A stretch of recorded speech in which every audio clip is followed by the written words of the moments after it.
So hello guys, welcome to my another video. I hope आप सभी अच्छे होंगे एंड आप सभी की प्रिपरेशन भी अच्छी चल रही होगी। सो गाइज, आज हम डिस्कस करने वाले हैं एंशिएंट हिस्ट्री का लास्ट टॉपिक, यानी कि दक्षिण भारत के कुछ मुख्य वंश के बारे में। और अगर आपने एंशिएंट हिस्ट्री के 4 इंपॉर्टेंट टॉपिक नहीं देखे हैं तो आप लोग देख लेना। उन चारों वीडियो की लिंक आपको डिस्क्रिप्शन बॉक्स में मिल जाएगी। तो चलिए वीडियो स्टार्ट करते हैं। देखो, दक्षिण भारत के मुख्य वंश, इनमें आपको कई सारे वंश के बारे में पढ़ना है, जैसे चोल वंश हो गया, पल्लव वंश हो गया, वातापी चालुक्य या फिर बादामी चालुक्य, कल्याणी चालुक्य वंश। सो अपन एक एक करके स्टार्ट करते हैं। देखो, 500 ईस्वी से लेकर 1200 ईस्वी के बीच में दक्षिण भारत में कई वंशों का उदय हुआ, जिनमें हमें सबसे पहले पढ़ना है पल्लव वंश के बारे में। देखो, पल्लव वंश के फाउंडर कौन थे? तो सिंह विष्णु थे। कब की बात है ये? तो 575 ईस्वी की बात है। इसमें बप्पा देव एक शख्स थे, तो बप्पा देव को भी संस्थापक माना जाता है। सिंह विष्णु ने कावेरी नदी तक अपने राज्य का विस्तार किया था। उस टाइम पर कावेरी नदी बहुत ज़्यादा प्रसिद्ध नदी थी, तो सिंह विष्णु ने उस समय जो है कावेरी नदी तक अपने राज्य का विस्तार किया था और उनकी राजधानी कांची थी। इन्होंने मामलापुरम एक जगह था, इन्होंने मामलापुरम में एक मंदिर का निर्माण करवाया था, जिसे आदिवराह गुफा मंदिर या फिर आदिवराह मंदिर भी कहा जाता है। अगर आपने एसएससी का कोई सा भी एग्ज़ाम दिया है या फिर आपने स्टेट एग्ज़ाम दिया है तो आपने ये क्वेश्चन जरूर पढ़ा होगा, देखा होगा कि आदिवराह गुफा मंदिर का निर्माण किस शासक ने किया था। तो इसका सही आंसर क्या होगा? सिंह विष्णु।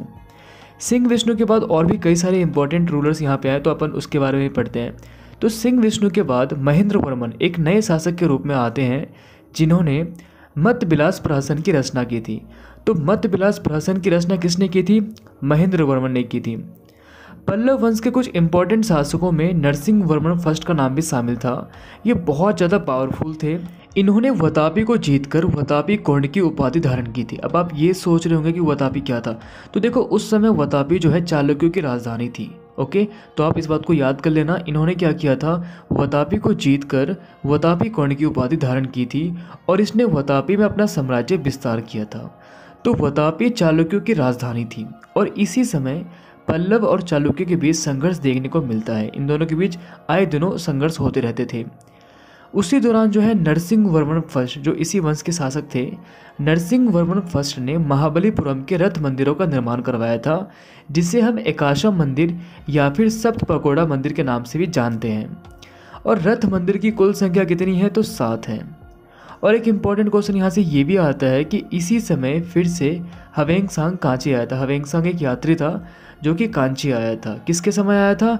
तो नरसिंह वर्मन फर्स्ट के टाइम पे आया था। सो इसके बाद हम नरसिंह वर्मन द्वितीय की बात करते हैं। इन्होंने कांची में कैलाश मंदिर का निर्माण करवाया था, जिसे राज सिद्धेश्वर मंदिर या फिर कांची का कैलाश भी कहा जाता है। तो ये बहुत इंपॉर्टेंट क्वेश्चन है। नरसिंह वर्मन सेकेंड ने कांची में कैलाश मंदिर का निर्माण करवाया था, जिसे हम राज सिद्धेश्वर मंदिर या फिर कांची का कैलाश भी कहते हैं। इसी मंदिर से द्रविड़ स्थापत्य कला की शुरुआत हुई थी। उत्तर भारत के, देखो उस समय ना उत्तर भारत में जो भी मंदिर बनाए जाते थे तो उसमें नागर शैली का प्रयोग किया जाता था, और दक्षिण भारत में जो मंदिर बनाए जाते थे उसमें आपको द्रविड़ शैली का प्रयोग किया जाता था। ये बहुत ही इंपॉर्टेंट क्वेश्चन है, ठीक है, इसको आप लोग याद कर लेना।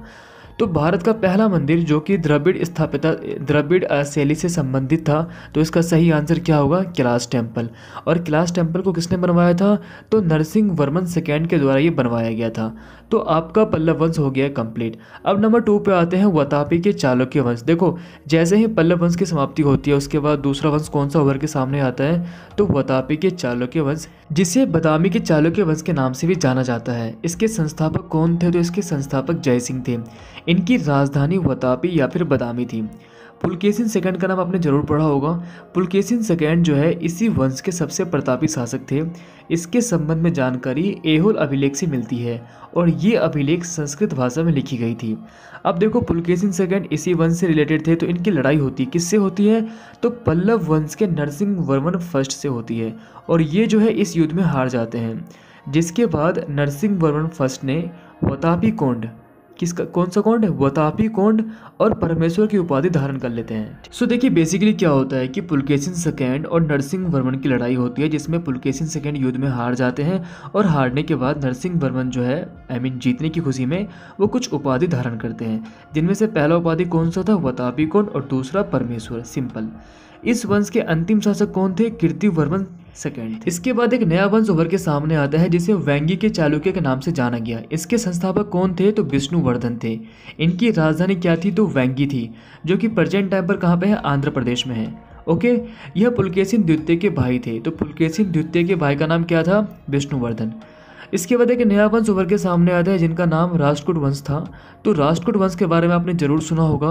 राष्ट्रकूट वंश के हमारे संस्थापक कौन थे? तो दांती दुर्ग थे। इनकी राजधानी कहाँ थी? तो मान्यखेत थी। ठीक। अच्छा देखो, इस वंश में कई सारे इंपॉर्टेंट शासक आए थे, तो मैं आपको एक एक करके उनका नाम बता देता हूँ। जैसे कृष्ण प्रथम हो गए, गोविंद हो गए, कृष्ण द्वितीय हो गए, और भी कई सारे थे।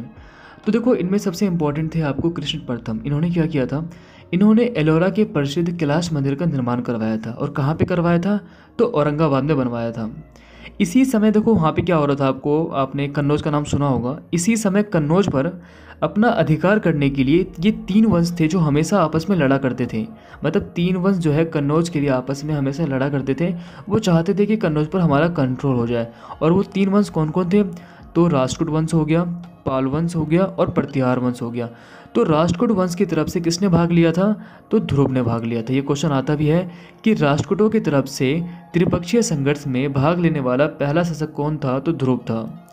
इसके अलावा जो राष्ट्रकूट जो वंश था ना, ये शैव धर्म, वैष्णव धर्म, जैन धर्म और बौद्ध धर्म को भी मानते थे। एक इंपॉर्टेंट क्वेश्चन यहाँ से ये भी आता है कि एलोरा और एलिफेंटा की गुफा का निर्माण किसने करवाया था? तो राष्ट्रकूटों ने ही करवाया था। ठीक है। इसके बाद हम एक नए वंश के बारे में पढ़ते हैं जिनका नाम था कल्याणी के चालुक्य वंश।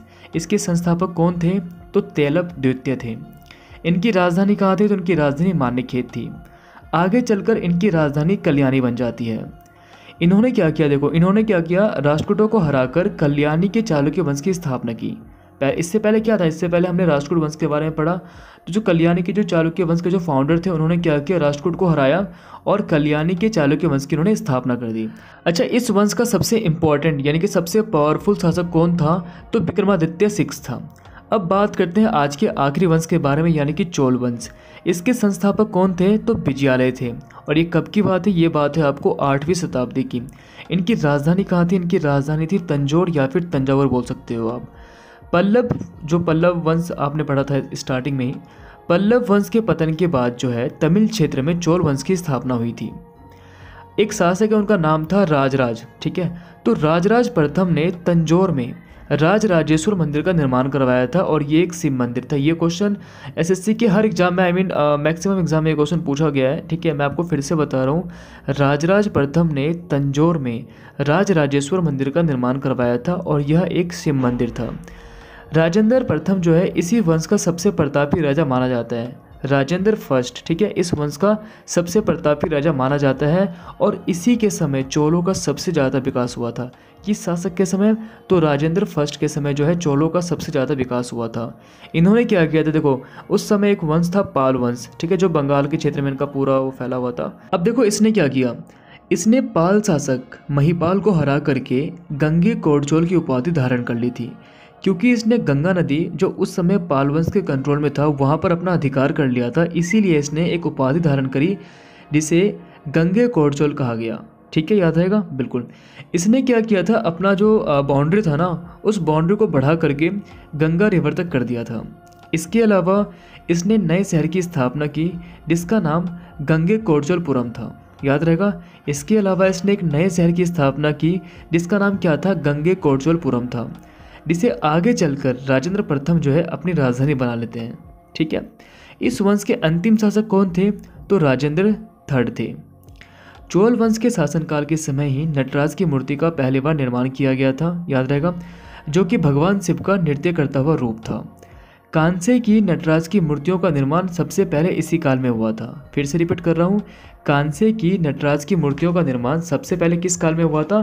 तो चोल वंश में हुआ था। कांसे यानी कि ब्रॉन्ज की बात कर रहा हूँ मैं। तो फाइनली आपको ये टॉपिक अच्छे से समझ में आ गया होगा, जिसमें मैंने आपको कुल मिला के 5 से 6 वंश के बारे में बताया। एक बार मैं रिपीट कर देता हूँ। सबसे पहले पल्लव वंश, उसके बाद वतापी चालुक्य या फिर बदामी चालुक्य, उसके बाद फिर आपको वेंगी चालुक्य, देन फिर राष्ट्रकूट, उसके बाद कल्याणी चालुक्य वंश और सबसे आखिरी में चोल वंश। आई होप आपको सारा कुछ अच्छे से समझ में आ गया होगा। अगर आपको फिर भी कोई डाउट वगैरह होता है तो आप मेरे को इंस्टाग्राम या फिर आप टेलीग्राम पर मैसेज कर सकते हो, दोनों का लिंक डिस्क्रिप्शन बॉक्स में दिया हुआ है। बाकी इससे पहले जो है एंशिएंट हिस्ट्री का 4 टॉपिक मैंने ऑलरेडी कवर करा दिया है। सबसे पहले मैंने आपको इंडस वैली सिविलाइजेशन के बारे में बताया, उसके बाद फिर जैन धर्म और बौद्ध धर्म के बारे में बताया, नंबर 3 पे आपको मौर्य वंश, उसके बाद गुप्त वंश, और आज जो है एंशिएंट हिस्ट्री का सबसे लास्ट टॉपिक है दक्षिण भारत के मुख्य वंश के बारे में। सो सक्सेसफुली एंशिएंट हिस्ट्री खत्म हो गया है। अब अपन कल से नहीं परसों से स्टार्ट करेंगे मेडिवल हिस्ट्री, ठीक है, जिसमें हम पढ़ेंगे गुलाम वंश के बारे में, देन फिर मुगलों के बारे में पढ़ना है उसमें। तो बहुत ज़्यादा इंपॉर्टेंट टॉपिक है और भर भर के वहाँ से क्वेश्चंस आते हैं। तो अगर आपने ये 4 टॉपिक कंप्लीट नहीं करा है तो वीडियो देख लेना, वीडियो का लिंक जो है आपको डिस्क्रिप्शन बॉक्स में मिल जाएगा। और हाँ, लास्ट में यही बोलना है, अगर आपको आज की वीडियो सच में अच्छी लगी हो तो वीडियो को शेयर कर देना, और अगर आपने अब तक चैनल को सब्सक्राइब नहीं किया है तो याद से कर देना। सो अपन मिलते हैं नेक्स्ट वीडियो में।